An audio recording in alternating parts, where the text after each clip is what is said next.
नमस्कार मेरे प्यारे मित्रों, राधे राधे, जय श्री राम। चलिए आज हम लोग फिर से स्क्वायर एंड स्क्वायर रूट से संबंधित कुछ प्रश्न एक्सरसाइज का आज तीसरा दिन है।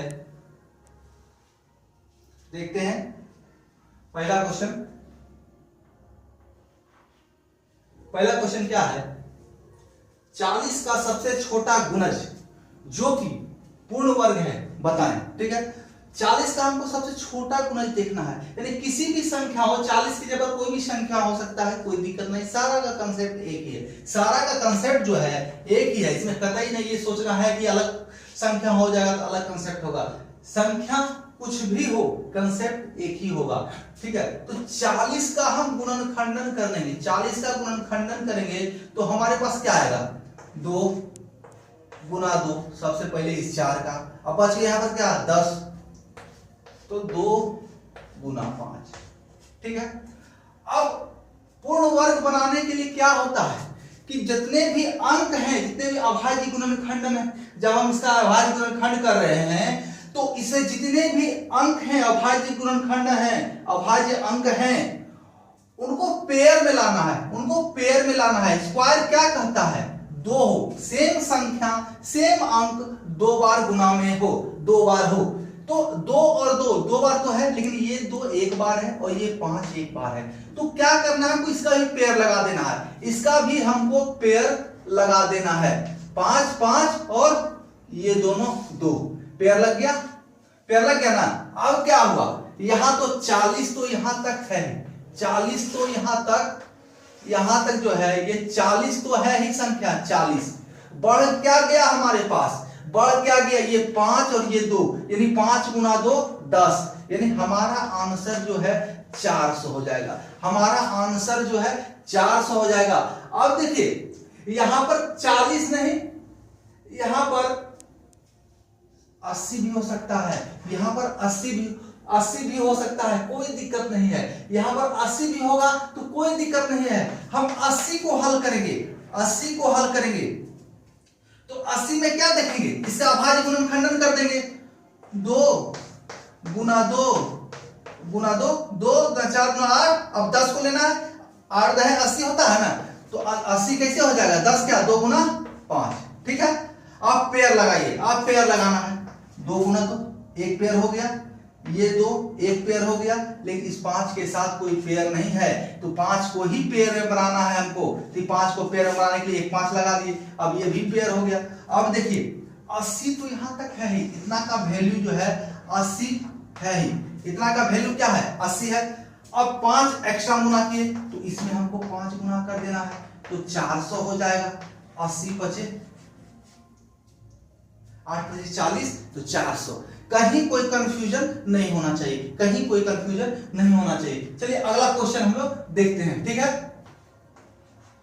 देखिए क्वेश्चन क्या है, 766 टेबल को इस प्रकार पंक्तिबद्ध करना है कि प्रत्येक पंक्ति में उतने ही टेबल हों जितनी की पंक्ति है, तो बताएं कि कितने टेबल टेंट वाले को लौटाना होगा।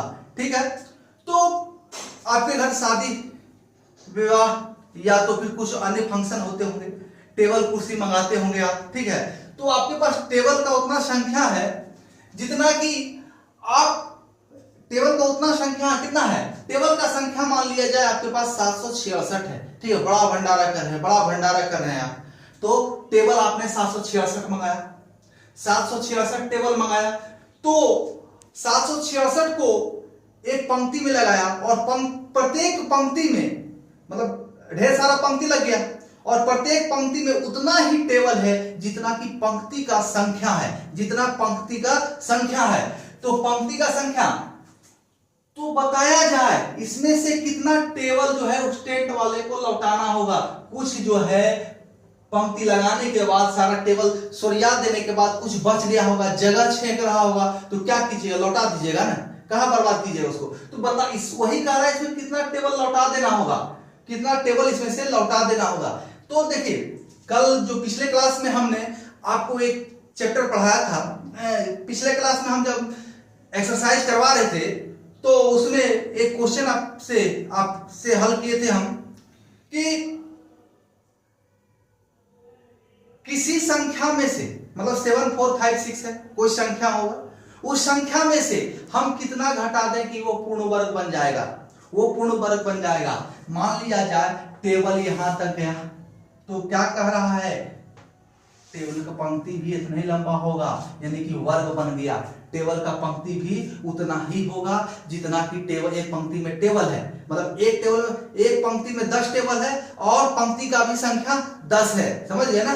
पंक्ति का संख्या भी 10, तो टेबल भी उस पंक्ति में, प्रत्येक पंक्ति में 10 होगा, प्रत्येक पंक्ति में टेबल भी 10 होगा, क्योंकि पंक्ति जितना होगा उतना ही टेबल रखना है। तो क्या हो गया, वर्ग हो गया, वर्ग निकालना है, तो स्क्वायर हो गया, वो स्क्वायर है।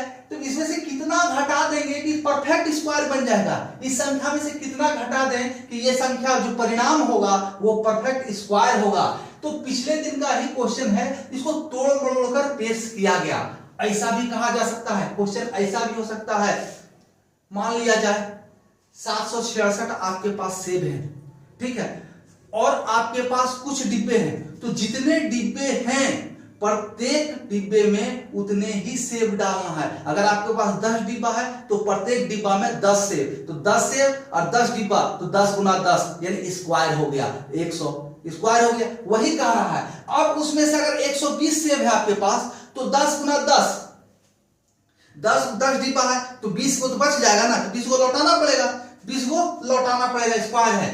तो अब देखिए इसमें क्या करना है, हमको इसमें से माइनस करना है कि उतना ही डिब्बा हम इससे माइनस कर दें, उतना ही डिब्बा हम इससे माइनस कर दें, कि चूंकि ये 3 अंक का संख्या है, छोटा संख्या है, तो आसानी से हम देख सकते हैं कि 766 के निकटतम में किस संख्या का, 766 के निकटतम में किस संख्या का वर्ग है, 766 के निकटतम में किस संख्या का वर्ग आता है, तो 24 का होता है 576, 24 का 576 होता है, और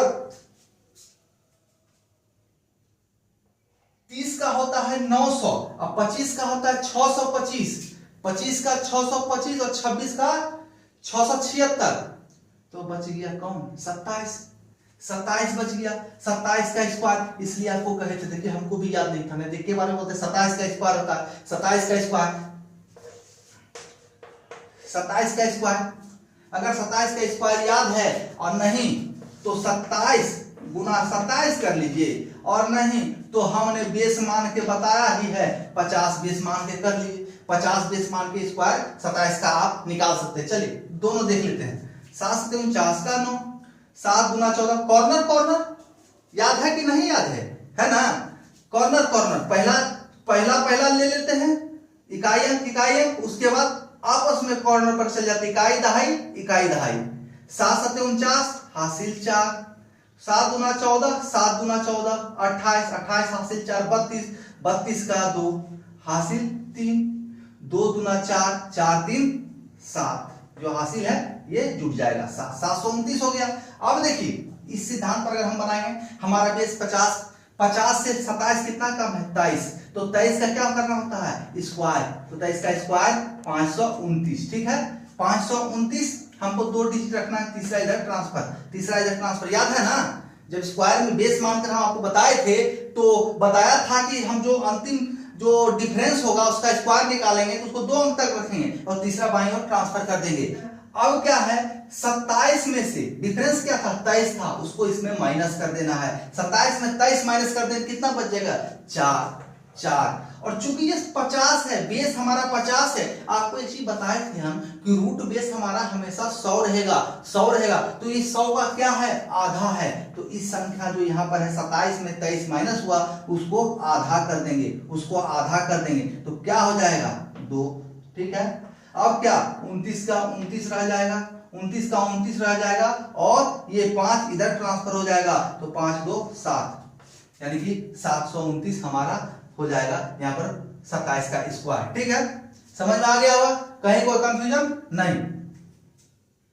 तो फिर देखिए 729 है 27 का स्क्वायर, 729, ठीक है। अब दोनों का डिफरेंस हम निकालेंगे, तो 6 है तो 10 10 6 16 में 9 गया तो 7 बच गया, यहाँ पर 5, 1 माइनस हो गया, 5 बच गया ना, तो 2 माइनस हो जाएगा, तो 3, 5 में से 2 माइनस हुआ 3, यानी कि 37 टेबल जो है हमको वापस करना है। यानी कि यहाँ पर कुछ भी हो सकता है, टेबल हो सकता है, पंखा हो सकता है, कुछ भी हो सकता है, वहां पर इससे नहीं अति करना है। यहाँ संख्या भी कुछ भी हो सकता है, घुमा फिरा के वही आपसे स्क्वायर पूछ रहा है कि इसमें से कौन सा संख्या घटा दें कि ये परफेक्ट स्क्वायर बन जाए। इसमें कौन सा ऐसा संख्या हम घटा दें 766 में कि ये जो है परफेक्ट स्क्वायर बन जाए, तो क्या होगा, 37 घटा देंगे हम, 37 घटा देंगे। अब यही बड़ा संख्या रहता, यहाँ पर आता 7, 6, 4, 5।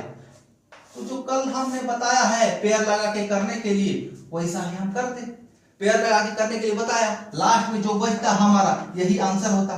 क्या घटाना है पता है ना, पिछले जब एक्सरसाइज करवा रहे थे सेकंड नंबर एक्सरसाइज में, तो वही करना है। कुछ नहीं है इसमें, कुछ नहीं है, एकदम नॉर्मल सा है।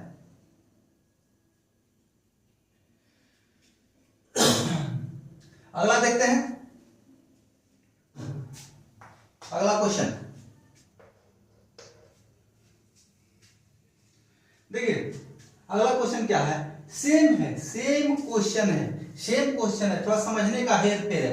एक बाग है, एक बाग में 15,625 पेड़ इस प्रकार लगाने हैं कि प्रत्येक पंक्ति में पेड़ों की संख्या पंक्ति की संख्या के बराबर है। तो बताएं पंक्ति की संख्या कितनी है।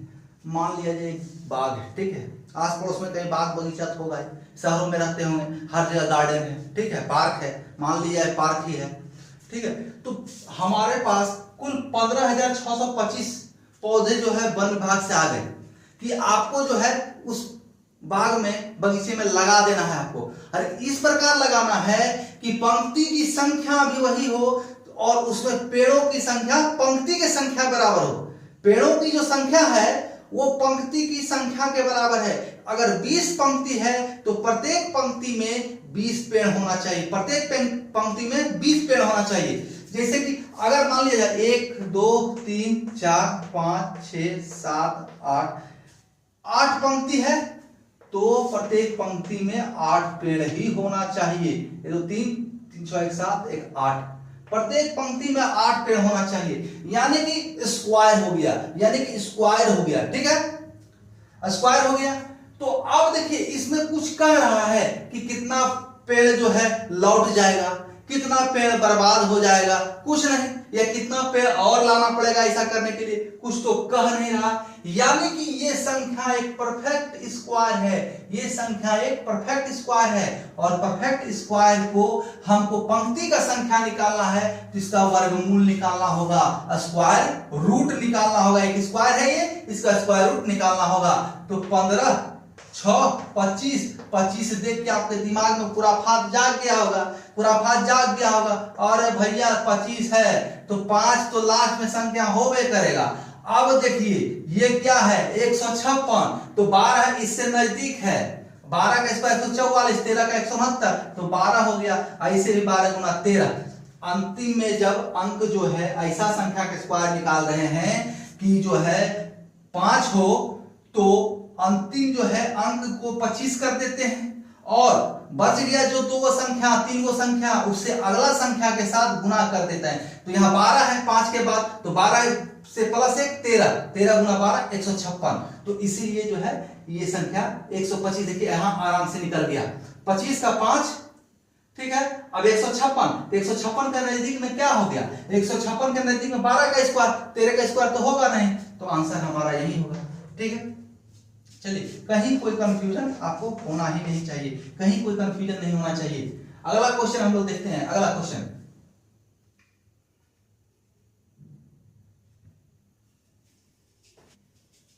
चलिए एक क्वेश्चन और लेते हैं हम लोग, एक क्वेश्चन आज हल कर लेते हैं, ठीक है। आपके साथ एक क्वेश्चन और डिस्कस कर लेते हैं आज की क्लास में हम। देखिए क्वेश्चन क्या है, अगला क्वेश्चन क्या है, एक ट्रेन में प्रत्येक पैसेंजर ने उतना ही दाम दिया जितने की पैसेंजरों की क्या है संख्या है।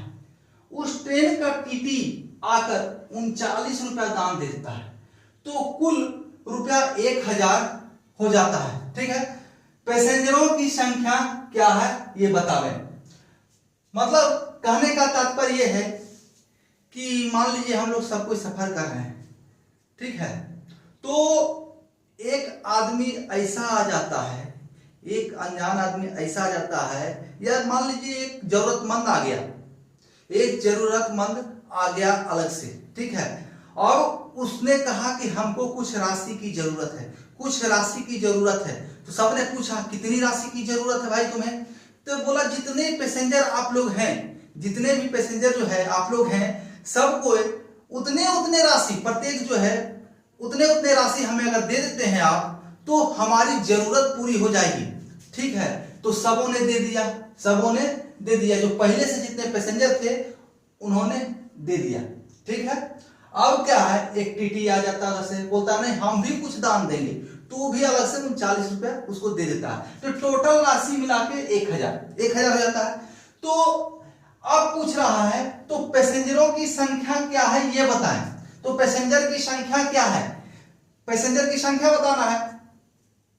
तो जरूरतमंद को तो हम अलग से लेते आए, उसको तो पैसेंजर में काउंट नहीं करना है, और टीटी भी पैसेंजर हमारा है नहीं।